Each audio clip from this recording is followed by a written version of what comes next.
Damas y caballeros, buenos días. Mi nombre es Juan Francisco, y hoy hablamos sobre el libro Mindfulness en la vida cotidiana, escrito por Jon Kabat. Espero que te guste, y si es así, suscríbete, que es gratis. A disfrutar. Comencemos por una pequeña introducción. La atención plena, o mindfulness, es una forma de meditación que consiste en prestar atención al momento presente, de forma deliberada y sin juzgar. El concepto de mindfulness ha trascendido sus orígenes espirituales y lo practican cada vez más personas. Se fomenta activamente dentro de todo tipo de organizaciones, desde empresas a centros educativos, y está recomendado en muchos sistemas de salud pública como terapia para enfrentarse al estrés, la ansiedad, el dolor o la enfermedad. Tendemos a no ser conscientes de que estamos pensando prácticamente todo el tiempo. La incesante corriente de pensamientos que fluye por nuestra mente nos deja muy pocos descansos para experimentar el silencio interior. Y dejamos muy poco espacio para simplemente ser, sin tener que correr de aquí para allá haciendo cosas constantemente. Con demasiada frecuencia no llevamos a cabo nuestras acciones de una manera consciente, sino que nos dejamos arrastrar. Actuamos llevados por los impulsos y pensamientos totalmente ordinarios que corren por nuestra mente como un río, cuando no como una cascada. Nos quedamos atrapados en ese torrente, que acaba inundando nuestras vidas y nos lleva a lugares a los que quizá no deseábamos ir, o a los que quizá ni sabíamos que nos dirigíamos. Meditar a través de la atención plena nos permite aprender a salir de esta corriente. Significa sentarnos a su orilla, escucharla, aprender de ella y, a continuación, utilizar su energía para que, en lugar de dominarnos, nos sirva de guía. Este proceso no ocurre por sí solo como por arte de magia. Requiere energía. A continuación, veremos cómo lograrlo. Primero veamos lo que es la atención plena. Estamos constantemente preocupados por el pasado o por el futuro que está por llegar. Buscamos algún otro lugar en el que estar, con la esperanza de que allí las cosas serán mejores, más alegres, más como queremos que sean o como solían ser. La mayor parte del tiempo solo somos parcialmente conscientes de esta tensión interna, si es que lo somos. Podemos acabar viviendo una realidad onírica, quedar atrapados en una especie de fantasía mental creada por nosotros mismos, sin reconocer siquiera el amplio abanico de experiencias que están a nuestra disposición. Por ejemplo, suponemos que las ideas y opiniones que tenemos en un momento determinado son la verdad acerca de lo que hay ahí fuera, en el mundo, y aquí dentro, en nuestras mentes. Sin embargo, la mayoría de las veces no es así. Pagamos un precio muy alto por esta suposición errónea, por el hecho de no tener en cuenta la riqueza de nuestros momentos presentes. Si no somos cuidadosos, todos estos momentos nublados pueden prolongarse, llegar a ser la mayor parte de nuestras vidas y dejarnos con una sensación de estancamiento y desconexión. Con el tiempo, puede que acabemos perdiendo la confianza en nuestra capacidad de redirigir nuestras energías de un modo que conduzca a una mayor satisfacción y felicidad, quizá también a una mayor salud y bienestar. Desde la perspectiva budista, se considera que el estado de conciencia que tenemos durante las horas de vigilia es extremadamente limitado y limitador, en muchos aspectos más parecido a un prolongado sueño que a un auténtico estado despierto. Una forma de entender esto es mirar a otras personas y preguntarnos si las estamos viendo realmente o si simplemente estamos viendo los pensamientos que tenemos acerca de ellas. A veces nuestros pensamientos actúan como unas gafas que nos muestran un mundo irreal, ilusorio, como si de un sueño se tratara. Cuando las llevamos puestas, vemos hijos irreales, un marido irreal, una esposa irreal, un trabajo irreal, socios irreales, amigos irreales. Sin saberlo, lo estamos coloreando todo, lo estamos manipulando. El mindfulness nos ayuda a despertar de este sueño caracterizado por el funcionamiento automático y la inconsciencia. El mindfulness se asemeja a encender una luz en medio de la oscuridad de nuestras reacciones automáticas. La atención plena es una antigua práctica de meditación budista.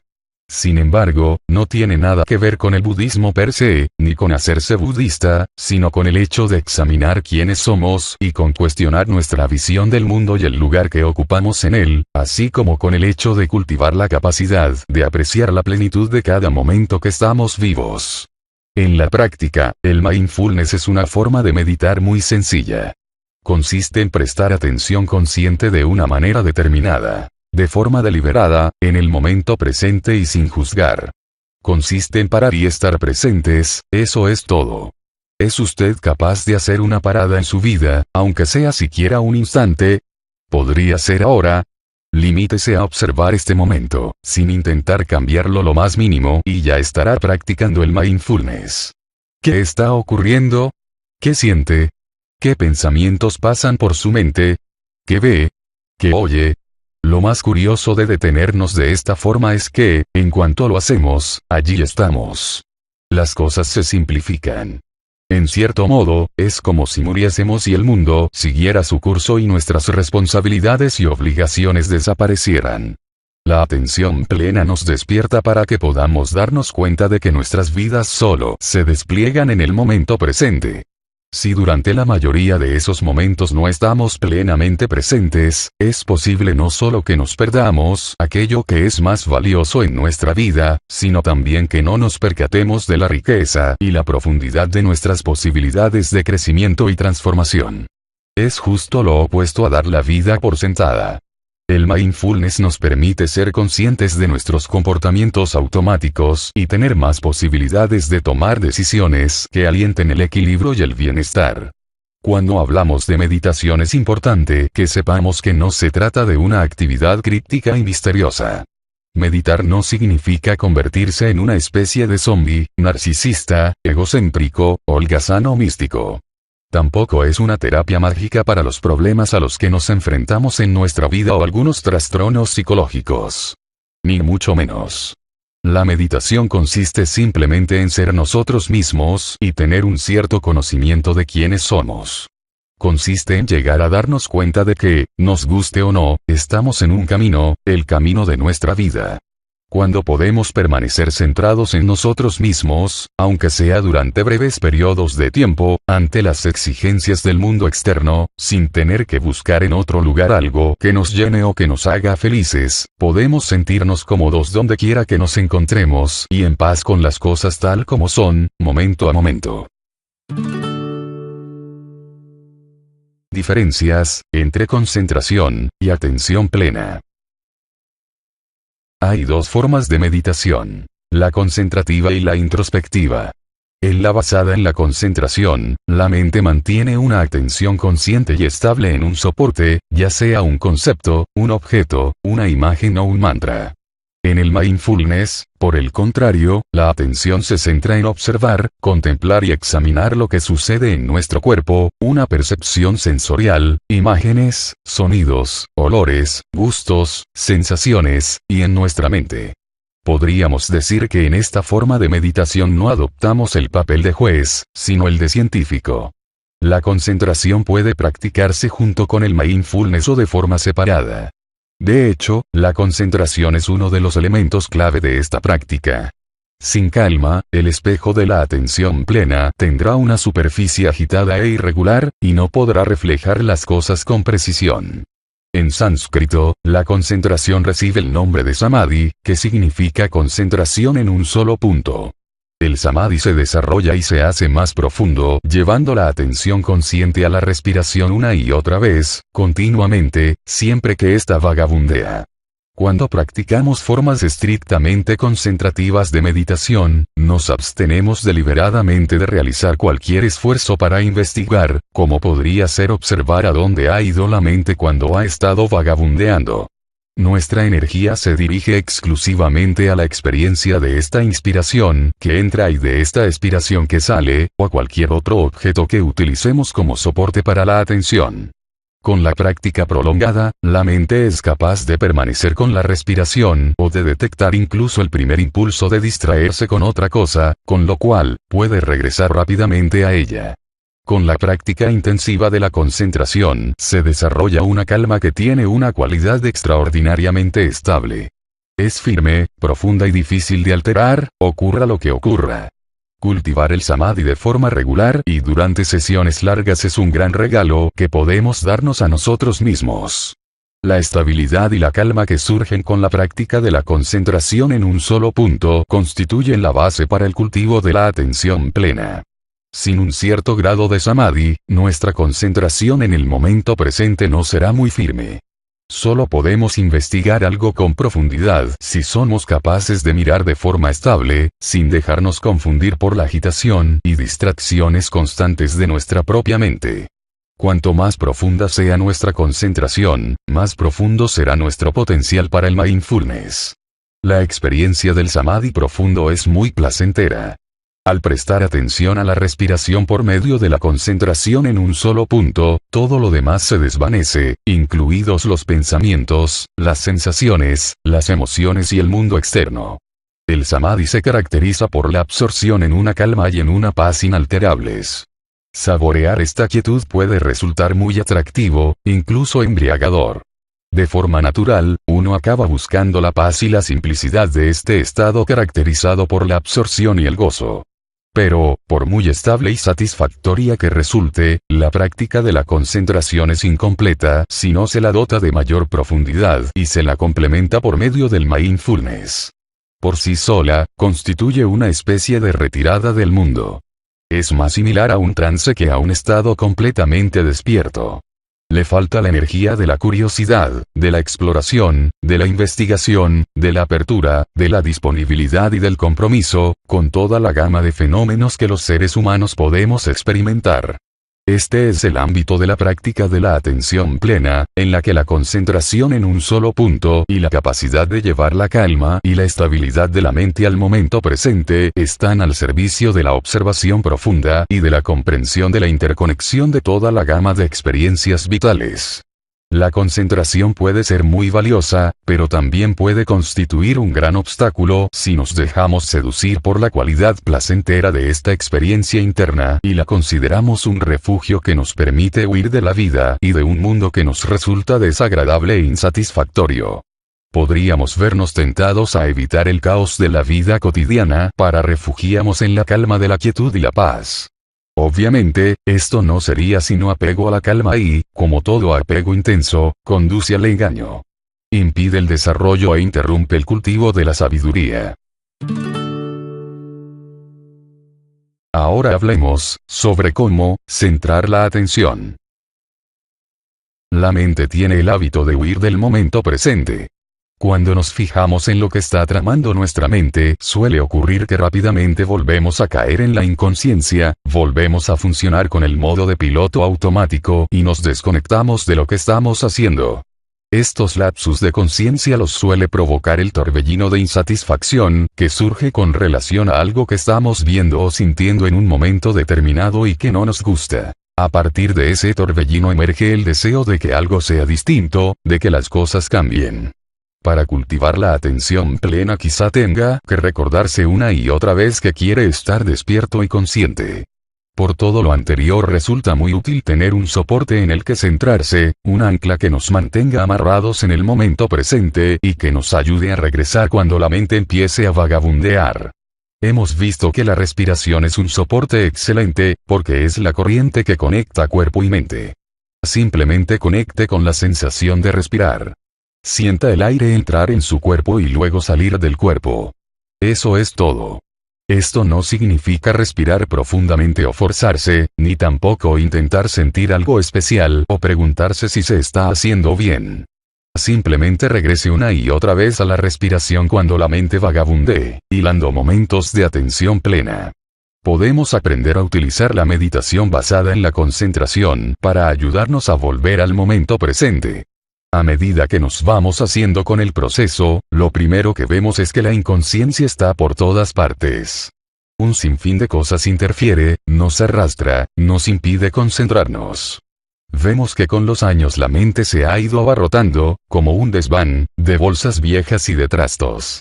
El mero hecho de saber esto ya es un gran paso en la dirección correcta. Una forma de practicar es dirigir la respiración interiormente, inspirando y expirando desde las distintas zonas del cuerpo, como si al inspirar pudiésemos dirigir el aire a los dedos de los pies, o a la rodilla, o a la oreja, y al expirar pudiésemos expulsar el aire desde esos lugares. Cuando se sienta preparado, en una expiración suelte esa zona, invitándola a disolverse imaginariamente mientras los músculos se sueltan y se dejan caer en la quietud y en una conciencia abierta, antes de proseguir para conectar con la siguiente zona del cuerpo, en la siguiente inspiración. En la medida de lo posible, permita que el aire entre en los pulmones por la nariz. También puede concentrarse en determinadas zonas del cuerpo según le apetezca, o a medida que vayan adquiriendo relevancia en el campo de su conciencia, quizá a causa del dolor o de un problema en una zona determinada. Entrar en ellas con apertura y aceptación puede ser profundamente curativo, especialmente si practica con regularidad. La sensación que produce es la de nutrir las células y los tejidos, y también la psique y el espíritu. Por último, puede utilizar el abdomen, que es particularmente tranquilizador y se diferencia claramente de la respiración superficial, rápida o esporádica de los momentos de ansiedad, estrés o irritación. Para saber si respira desde el vientre, apoya la mano y sienta si se expande al inspirar y se contrae al expirar. Hablemos ahora sobre no juzgar. Meditar con atención plena significa cultivar una actitud libre de juicios hacia lo que emerge en la mente, sea lo que sea. Sin esa actitud, no estamos meditando. Eso no significa que no vayan a seguir emergiendo juicios. Por supuesto que emergerán, porque, por naturaleza, la mente compara, juzga y evalúa. Cuando esto ocurre no intentamos detenerlo ni ignorarlo más de lo que intentaríamos detener cualquier otro pensamiento que nos pueda pasar por la cabeza. El enfoque que adoptamos en el mindfulness consiste simplemente en ser testigos de cualquier cosa que emerja en la mente o en el cuerpo y observarlo sin condenarlo ni fomentarlo, teniendo presente que nuestros juicios son pensamientos inevitables y restrictivos acerca de la experiencia. Lo que nos interesa es el contacto con la experiencia en sí, tanto si se trata de una inspiración, una expiración, una sensación, un sentimiento, un impulso, un pensamiento o un juicio, sea cualquiera de ellos positivo o negativo, nos cause dolor o nos haga sentir bien. Observar, nada más. El maestro tibetano Chogyam Trungpa, que decía que el mindfulness es una especie de cirugía cerebral sin anestesia, describía metafóricamente este proceso como estar obligado a escuchar, sin responder, insulto tras insulto. Nuestros pensamientos tiñen y determinan toda nuestra experiencia, pero tienden a ser muy poco precisos. Por lo general, no son más que opiniones personales no fundamentadas, reacciones y prejuicios basados en un conocimiento limitado, e influidos principalmente por nuestros condicionamientos pasados. Cuando no los reconocemos como tales y no les damos nombre, nuestros pensamientos pueden impedirnos ver con claridad en el momento presente. Nos quedamos atrapados en pensar que sabemos qué estamos viendo y sintiendo, en proyectar nuestros juicios en todo lo que vemos a la más mínima. El mero hecho de familiarizarnos con este patrón tan profundamente arraigado y observarlo mientras ocurre puede conducir a desarrollar receptividad y aceptación mayores y libres de juicios. En el mindfulness, los pensamientos y las emociones se observan como eventos, no como hechos. Van y vienen. Y se observan con mente de principiante, como si contempláramos las cosas por primera vez. Es importante cultivar la confianza, ya que si no confiamos en nuestra capacidad de observar, de estar abiertos y atentos, de reflexionar sobre la experiencia, de crecer, de aprender gracias a la observación y la atención y de llegar a conocer las cosas con profundidad, difícilmente perseveraremos en el cultivo de cualquiera de estas habilidades y, por consiguiente, se atrofiarán o permanecerán latentes. Me gusta pensar en la meditación como un camino o modo de vida más que como una técnica. Es una manera de estar, una forma de escuchar y de encontrarse en armonía con las cosas tal como son. Esto significa en parte reconocer que a veces, por lo general en los momentos críticos, realmente no tenemos ni idea de a dónde nos dirigimos, o ni siquiera dónde se encuentra el camino. Al mismo tiempo, es muy posible que sepamos algo acerca de dónde nos encontramos ahora, aunque eso, a veces, consista en saber que estamos perdidos, confundidos, enfurecidos o faltos de esperanza. La observación que trae consigo el mindfulness nos permite actuar con mucha más claridad en nuestra vida, porque nos permite ver esos caminos en los que podríamos quedarnos atascados o aquellos en los que lo hicimos en el pasado. Hablemos ahora sobre cómo es, sencillo, pero no fácil. Si bien es posible que la práctica que estamos describiendo sea simple, eso no significa necesariamente que sea fácil. El mindfulness requiere esfuerzo, entrenamiento y disciplina, por el simple motivo de que las fuerzas que actúan en contra de nuestra capacidad de prestar atención plena, es decir, nuestra inconsciencia y nuestro comportamiento automático habituales, son extremadamente tenaces. Son tan intensas y están tan fuera del ámbito de nuestra conciencia que es necesario que tengamos un compromiso interno y que hagamos un cierto tipo de trabajo para poder seguir adelante con nuestros intentos de captar los momentos de forma consciente. Pero se trata de un trabajo intrínsecamente satisfactorio, porque nos pone en contacto con muchos aspectos de nuestra vida que habitualmente pasamos por alto o nos perdemos. La gente quiere meditar para relajarse, para experimentar estados especiales, para llegar a ser mejores personas, para reducir el estrés o el dolor, para dejar atrás viejos hábitos, para encontrar consuelo, para llegar a ser libres o para iluminarse. Todas estas son razones válidas para empezar a practicar la meditación. Pero si esperamos que esas cosas ocurran por el simple hecho de que estamos meditando, constituirán también un escollo. Nos quedaremos atrapados en querer tener una experiencia especial o buscando indicios de que estamos realizando progresos, y si no sentimos algo especial en breve, puede que empecemos a dudar del camino que hemos elegido o a preguntarnos si lo estamos haciendo bien. En la mayoría de los ámbitos del aprendizaje, esto es perfectamente razonable. Evidentemente, antes o después, tenemos que poder ver que estamos haciendo algún progreso para perseverar en algo. Pero la meditación es diferente. Desde la perspectiva de la meditación, todo estado es un estado especial, todo momento es un momento especial. El espíritu del mindfulness consiste en practicar por el mero hecho de practicar, en recibir cada momento como viene, ya sea agradable o desagradable, bueno o malo, bonito o feo, y trabajar con eso porque es lo que está presente ahora. Cuando dejamos de querer que ocurra alguna otra cosa en este instante, estamos dando un paso muy profundo hacia ser capaces de ir al encuentro de lo que hay aquí y ahora. Si tenemos la esperanza de llegar a algún lugar concreto o de desarrollarnos de un modo determinado, solo podremos dar ese paso desde el lugar donde nos encontramos. Si no sabemos realmente dónde nos encontramos, es posible que solo estemos caminando en círculos, a pesar de todos nuestros esfuerzos y expectativas. Así pues, en la práctica meditativa, la mejor manera de llegar a algún lugar es dejar de intentar llegar a algún lugar. Un punto de vista que está muy extendido es que el mindfulness es una forma de reducir la tensión emocional, de desconectar de las presiones del mundo o de nuestra propia mente, pero esto no es exacto. El mindfulness no excluye ni desconecta nada. Consiste en ver las cosas con claridad y en situarnos deliberadamente de forma distinta con relación a ellas. Hablemos ahora sobre la paciencia. Cada vez que nos detenemos y nos sentamos a meditar, estamos cultivando la cualidad de la paciencia. Y esta invitación que nos hacemos a nosotros mismos para estar más abiertos, estar más en contacto y tener más paciencia con relación a nuestros momentos, se expande de forma natural a otros momentos de nuestra vida.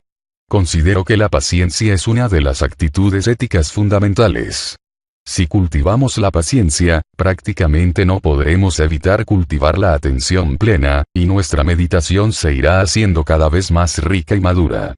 Después de todo, si en este momento realmente no estamos intentando llegar a ningún otro lugar, la paciencia surge por sí sola.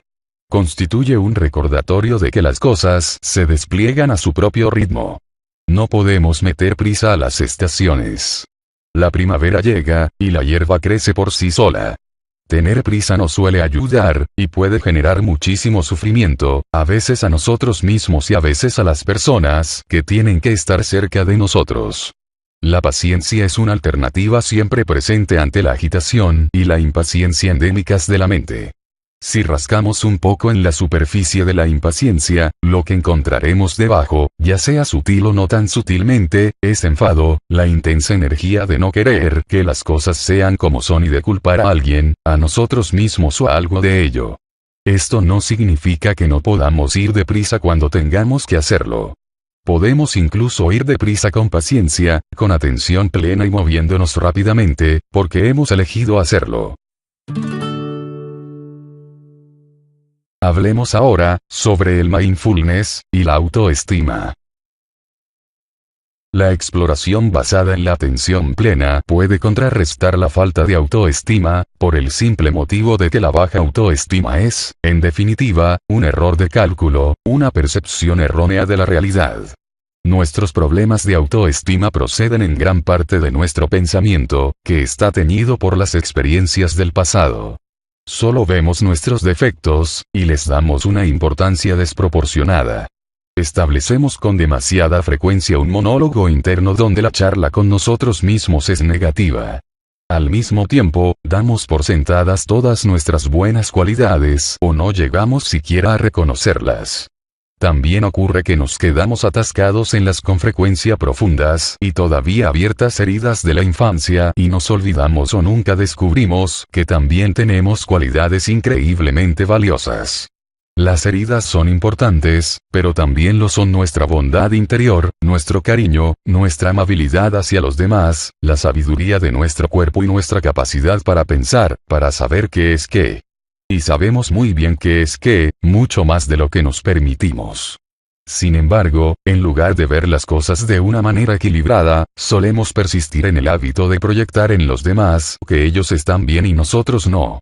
Corremos el riesgo de no experimentar nunca de forma directa nuestra singularidad, por lo menos mientras permanezcamos en la sombra que proyectan nuestros hábitos de pensamiento y nuestros condicionamientos. El mindfulness puede ayudarnos a comprender la diferencia entre pensamientos y emociones, y proporcionarnos pistas que conduzcan a un mayor bienestar y autoestima. Si alguien dice siento que mi vida está fuera de control, no está expresando realmente un sentimiento, sino un pensamiento o un juicio. Es bastante probable que la vida de esta persona esté más controlada de lo que se quiere hacer creer. En realidad, lo que hay detrás de esa expresión es un sentimiento de ansiedad o confusión. Y las emociones no determinan quiénes somos, sino que son otro estado mental pasajero. Me siento estúpido, siento que no valgo nada, o me siento indefenso, son meros pensamientos que esconden emociones de vergüenza, tristeza o miedo, respectivamente. Esta confusión entre pensamientos y emociones se deriva, con frecuencia, del intento inconsciente de protegernos de las emociones ocultándolas detrás de un pensamiento. La gran ventaja de advertir su diferencia es que nos permite poner en duda la verosimilitud del pensamiento que nos secuestra, tiñe el modo en que vemos el mundo y nos sumerge en el estrés, la ansiedad y, muy probablemente también, la depresión. Hablemos ahora sobre por qué no debes confundir atención plena con pensamiento positivo. La meditación no implica intentar cambiar nuestros pensamientos pensando un poco más. Implica observar los pensamientos en sí. El hecho de observar equivale a sostener, a contener. Al observar nuestros pensamientos sin involucrarnos en ellos, podemos aprender algo profundamente liberador acerca de ellos, lo cual puede ayudarnos a ser menos esclavos de esos patrones de pensamiento, con frecuencia muy intensos en nosotros, que son limitadores, inexactos, egocéntricos y habituales hasta el punto de resultar ser una cárcel y claramente erróneos. Otra forma de ver el mindfulness es considerar el proceso de pensar en sí como una cascada, como una corriente de pensamientos que cae continuamente.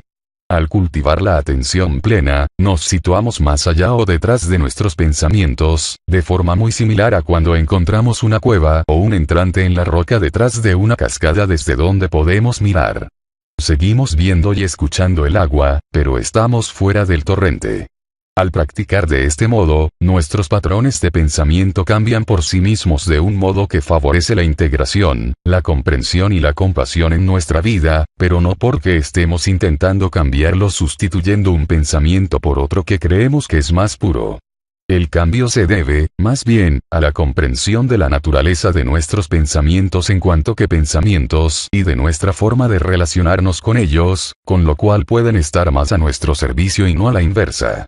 Tomar la decisión de pensar de forma positiva puede ser útil, pero no es meditación. Solo son más pensamientos. Con mucha facilidad, podemos acabar convirtiéndonos en prisioneros del denominado pensamiento positivo tanto como del pensamiento negativo. El pensamiento positivo también puede estar fragmentado y ser limitador, inexacto, ilusorio, egocéntrico y erróneo. Hace falta algo más para suscitar la transformación en nuestra vida y llevarnos más allá de los límites del pensamiento. Hablemos ahora sobre la atención plena y el karma. He escuchado decir a maestros zen que la práctica diaria de la meditación puede transformar el karma negativo en karma positivo. Siempre había considerado esto una especie de discursito propagandístico y moralizador bien curioso. Me llevó años llegar a comprenderlo. Supongo que es mi karma. Karma significa que esto ocurre porque eso ocurrió. Todo efecto tiene una causa antecedente, y toda causa un efecto. En términos generales, cuando hablamos del karma de una persona, nos referimos a la suma total de la dirección que sigue esa persona en la vida. El karma suele confundirse, erróneamente, con la noción de destino fijo. Sin embargo, es más similar a una acumulación de tendencias que pueden llevarnos a quedarnos atrapados en unas pautas de conducta determinadas, que en sí mismas tienen como resultado una mayor acumulación de tendencias de naturaleza similar. Así pues, es fácil que acabemos siendo prisioneros de nuestro karma y pensemos que la causa siempre se encuentra en otro lado, nunca en nosotros mismos. Pero no tenemos por qué ser prisioneros de nuestro viejo karma. Siempre es posible cambiar o generar nuevo karma. Pero solo hay un momento en que eso es posible. Adivine cuál. El mindfulness transforma el karma del siguiente modo. Cuando estamos sentados meditando, no permitimos que nuestros impulsos se traduzcan en acción. En ese momento, por lo menos, simplemente los observamos. Como decía Viktor Frankl, entre el estímulo y la respuesta hay un espacio. En ese espacio descansa nuestra capacidad de elegir la respuesta. Y, en esa respuesta, se asientan nuestra libertad y nuestro crecimiento. Al observarlos, rápidamente vemos que todos los impulsos que hay en la mente surgen y desaparecen, que tienen vida propia, que no son nosotros, sino simples pensamientos, y que no tenemos por qué dejarnos dominar por ellos. Al no alimentar los impulsos ni reaccionar a ellos, llegamos a comprender de forma directa cuál es su naturaleza en cuanto que pensamientos. Este proceso quema los impulsos destructivos en los fuegos de la concentración, de la ecuanimidad y de la no acción. Al mismo tiempo, los impulsos creativos dejan de verse tan desplazados por los más destructivos y turbulentos. Se van alimentando mientras los percibimos y los sostenemos en la conciencia. De este modo, la atención plena puede cambiar los eslabones de la cadena de acciones y consecuencias y, al hacerlo, nos libera y nos brinda la posibilidad de recorrer nuevos caminos y direcciones a través de los momentos que llamamos vida. Sin atención plena, el momento presente nunca constituye un nuevo comienzo, porque nosotros se lo impedimos. Trabajo en prisiones, y he podido ver los resultados del karma negativo muy de cerca, aunque apenas hay diferencia con lo que ocurre fuera de los muros de la cárcel. La historia de cada preso constituye una muestra de que una cosa lleva a la otra. Su situación se debe a una larga cadena de acontecimientos que se origina en los padres y en la familia, en la cultura callejera, en la pobreza y en la violencia. En el hecho de confiar en personas en las que no deberían, de tratar de conseguir dinero fácil, de aliviar el dolor y embotar los sentidos con alcohol y sustancias químicas que enturbian la mente y el cuerpo. Siempre acabamos atrapados en el karma de lo que hemos hecho. Construimos nuestras propias cárceles todos los días. En cierto sentido, mis amigos de la cárcel eligieron su camino, tanto si lo sabían como si no. Y, en cierto sentido, no tuvieron elección. Nunca supieron que las elecciones estaban allí. De nuevo, nos encontramos ante lo que en el budismo se denomina inconsciencia o ignorancia. Se trata del hecho de ignorar que los impulsos no examinados, especialmente los que están teñidos de avaricia y odio, por muy justificados, racionalizados o legales que sean, pueden distorsionar nuestra mente y determinar nuestra vida. Tales estados mentales nos afectan a todos, en ocasiones de forma importante y dramática, y más comúnmente de maneras más sutiles. Todos podemos acabar siendo prisioneros del deseo incesante, de una mente ofuscada por ideas y opiniones a las que se aferra como si fueran verdades.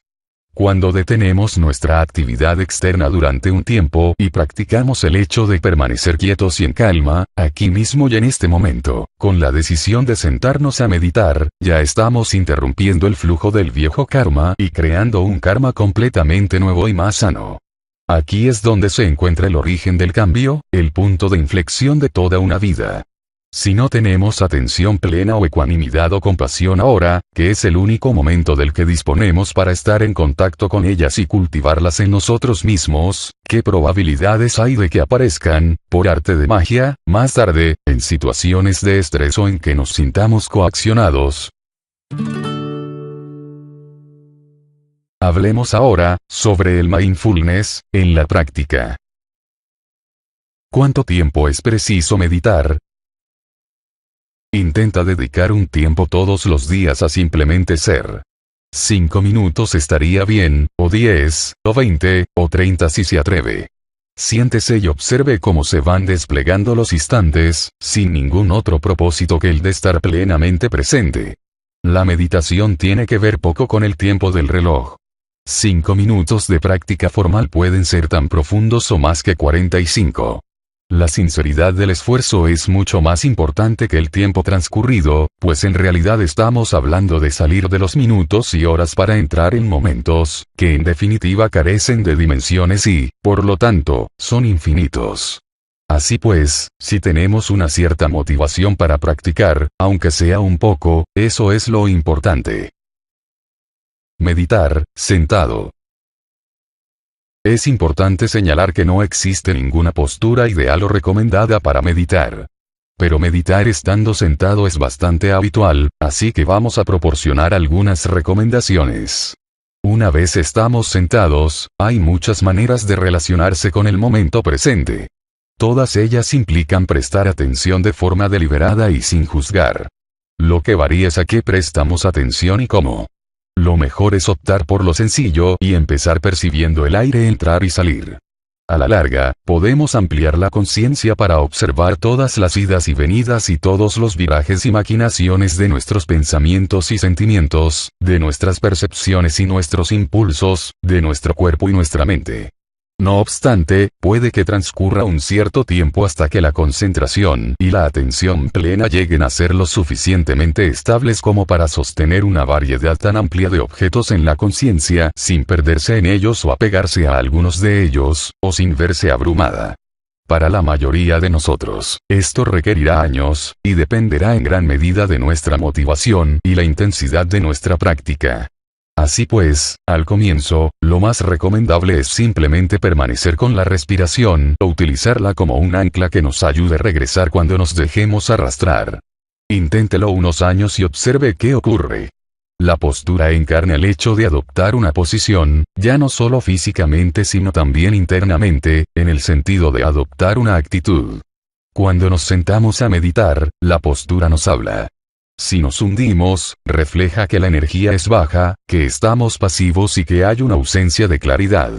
Si estamos sentados tiesos como un palo, significa que estamos tensos, que estamos poniendo demasiado esfuerzo.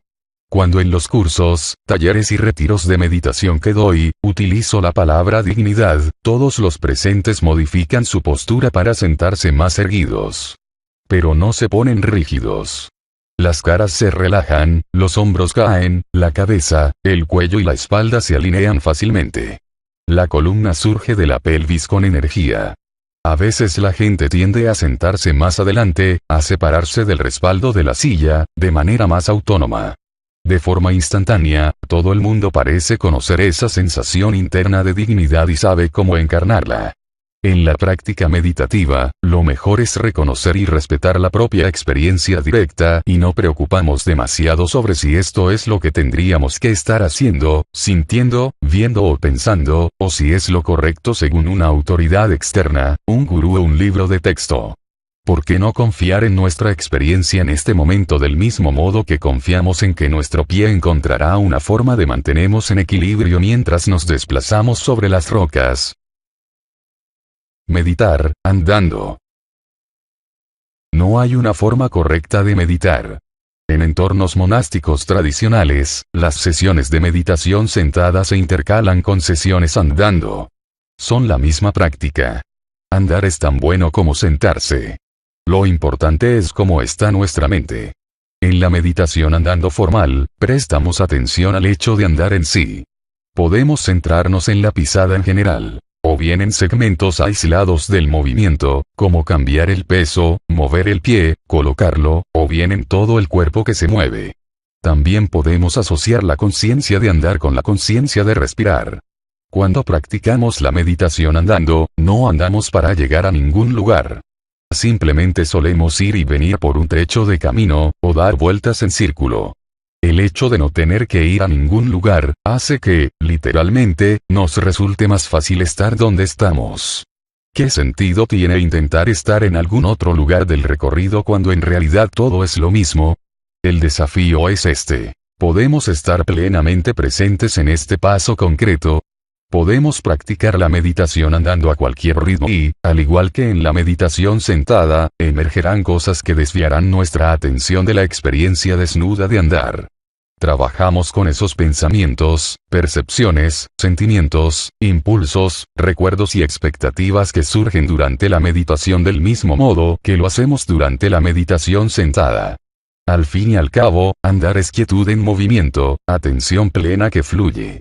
También podemos practicar la meditación mientras andamos de manera informal en cualquier parte, moviéndonos con normalidad.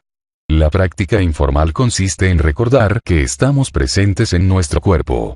Simplemente es un recordatorio para estar presentes en este instante, dando cada paso como surge, aceptando cada momento como llega. Hacerse preguntas. Contemplar la pregunta, ¿cuál es mi camino? Es un elemento excelente que inyectar en nuestra práctica meditativa. No tenemos que dar con una respuesta, ni pensar que tiene que haber una respuesta concreta. Es mejor no pensar en absoluto. En lugar de pensar, es mejor persistir en plantear la pregunta, permitiendo que cualquier respuesta que emerja surja por sí misma y se desvanezca por sí misma. Al igual que con todo lo demás en la práctica meditativa, nos limitamos a observar, a escuchar, a notar, a permitir que las cosas sean, a soltar y a seguir planteando las preguntas. ¿Qué es lo que quiero realmente? ¿Cuál es mi camino? ¿En qué dirección debo ir? ¿Quién soy? La intención es permanecer abiertos al hecho de no saber. Quizá podamos permitirnos llegar hasta el punto de admitir no lo sé y podamos experimentar con relajarnos un poco en este no saber en lugar de reprendernos por ello. Al fin y al cabo, en este momento, no lo sé quizás sea una afirmación que refleja con gran exactitud cómo son las cosas en nuestra vida. El mero hecho de explorar a través de este tipo de preguntas nos permite abrirnos, conduce a nuevas comprensiones, visiones y acciones. La exploración adquiere vida propia al cabo de un tiempo. Impregna todo nuestro ser e infunde vitalidad, dinamismo y gracia a todo aquello que era monótono, insulso y rutinario. En lugar de hacer las preguntas acabarán haciéndonos a nosotros. Esta es una buena manera de encontrar el camino que más anhelamos recorrer.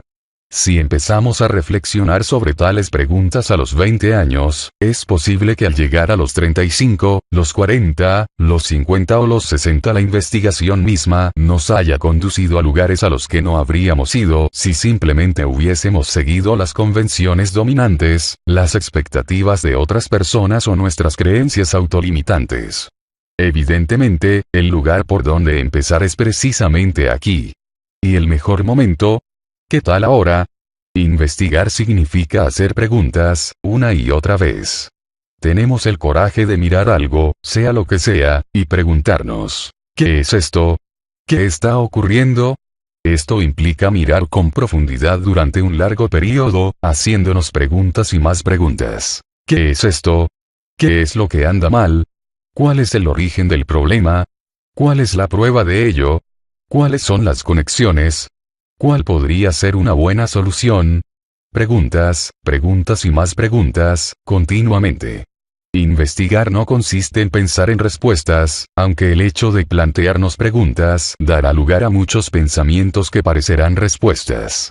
En realidad implica escuchar los pensamientos que evocan nuestras preguntas, como si estuviésemos sentados junto al río por el que corren nuestros pensamientos, escuchando el fluir del agua sobre ella en torno a las rocas. Elegir el momento, o en todo momento.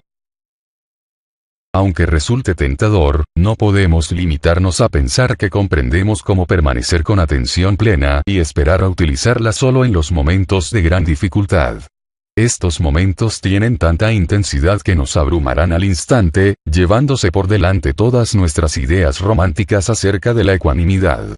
La práctica meditativa es el trabajo lento y disciplinado de cavar zanjas, de trabajar en los viñedos, de vaciar una laguna a cubos. Es un trabajo de instantes y el trabajo de toda una vida, todo en uno.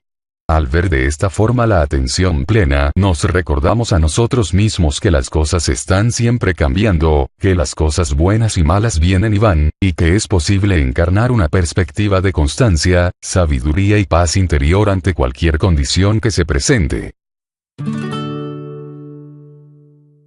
Hablemos ahora del proceso de construcción del yo.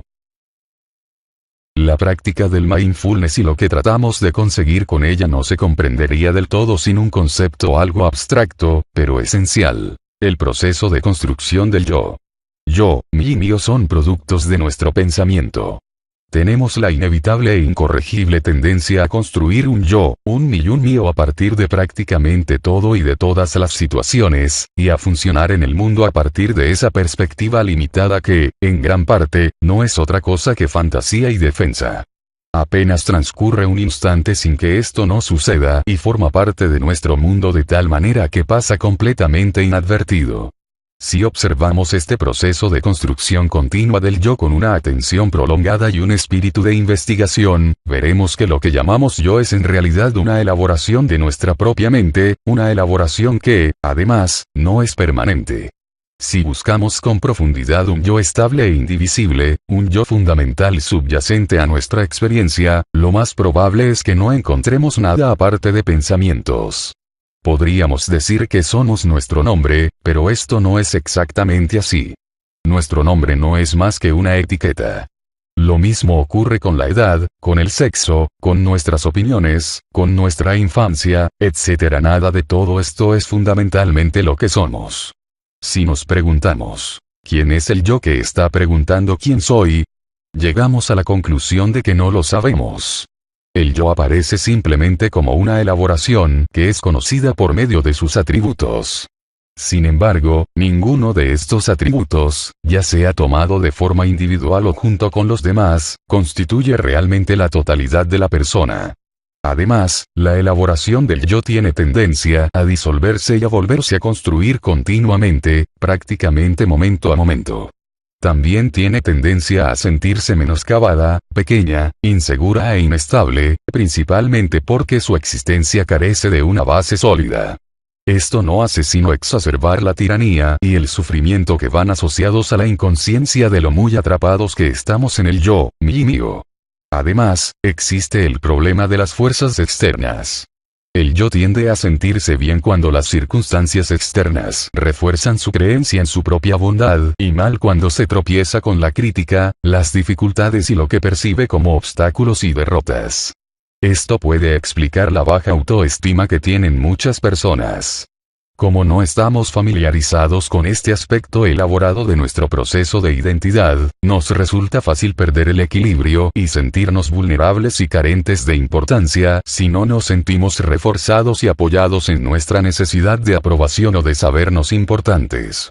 Es muy probable que tratemos de conseguir una estabilidad interior por medio de recompensas externas, de posesiones materiales y de las personas que nos aman. De este modo perpetuamos la elaboración del yo. Sin embargo, a pesar de toda esta actividad que va generando un yo continuamente, es muy posible que no logremos tener una sensación de estabilidad duradera en nuestro ser ni una sensación de calma en la mente. Los budistas dirían que esto se debe a que no existe un yo absoluto y separado, sino simplemente el proceso de construcción continua del yo. Si pudiésemos reconocer el proceso de construcción del yo como un mero hábito arraigado y, ante esto, darnos el permiso de tomarnos un día libre, de dejar de tratar de ser alguien por todos los medios, para simplemente experimentar el hecho de ser, probablemente seríamos mucho más felices y estaríamos mucho más relajados. Cuando hablamos de no tratar de ser alguien por todos los medios y de experimentar simplemente el hecho de ser, de forma directa, nos referimos a que empezamos donde nos encontramos ahora, y que aquí es donde trabajamos. La meditación no consiste en tratar de convertirnos en nadie, ni tampoco en un zombi contemplativo incapaz de vivir en el mundo real ni de enfrentarse a los problemas. Consiste en ver las cosas tal cual son, sin las distorsiones de nuestro proceso de pensamiento. Parte de esto radica en percibir que todo está interconectado y que, si bien nuestro sentido convencional de tener un yo resulta útil en muchos sentidos, no es real o sólido o permanente en términos absolutos. Así pues, si dejamos de intentar convertirnos en más de lo que somos debido al miedo a ser menos de lo que somos, quien quiera que seamos en realidad será mucho más feliz y se sentirá más ligero, y también será alguien con quien resultará más fácil convivir. Podríamos empezar tomándonos las cosas de un modo menos personal. Cuando ocurra algo en su vida, intente verlo de un modo menos focalizado en el yo, aunque solo sea para divertirse. Tal vez lo que ocurrió simplemente ocurrió. Tal vez no iba dirigido a usted. En tales momentos, observe su mente. ¿Está cayendo en el yo esto y yo aquello? La conciencia puede ayudar a compensar el proceso de construcción del yo y a reducir su impacto. Note también que ese yo no es algo permanente. Todo aquello a lo que intentamos agarrarnos con relación al yo se nos escapa. No lo podemos agarrar porque está continuamente cambiando, desintegrándose y volviéndose a construir, siempre de un modo ligeramente diferente, dependiendo de las circunstancias del momento. Esto convierte el sentido del yo en lo que, en la teoría del caos, recibe el nombre de atractor extraño, es decir, en un patrón que encarna orden pero que al mismo tiempo es impredeciblemente desordenado. Nunca se repite a sí mismo. Siempre que lo miramos, es ligeramente distinto. Llegar a ver la naturaleza escurridiza de ese yo que hasta ahora parecía algo concreto, permanente e inmutable resulta esperanzador. Significa que podemos dejar de tomarnos a nosotros mismos tan tremendamente en serio y liberarnos de la presión de que los detalles de nuestra vida personal sean el centro del universo. Al reconocer y soltar una y otra vez el impulso de construir un yo, dejamos un poco más de espacio para que sucedan cosas. Y para finalizar, te dejo con esta frase de William Havington. Si diriges hacia adentro tu mirada, descubrirás 1000 regiones de tu mente todavía inexploradas. Recórrelas, y te convertirás en un experto cosmógrafo de ti mismo. Y aquí termina el libro, Mindfulness, en la vida cotidiana. Escrito por Jon Kabat. Espero que te haya gustado, y si es así, suscríbete, para seguir narrándote nuevos libros. Gracias por la atención. Y que tengas un buen día. Atentamente, tu sexy lector, Juan Francisco. Hasta pronto.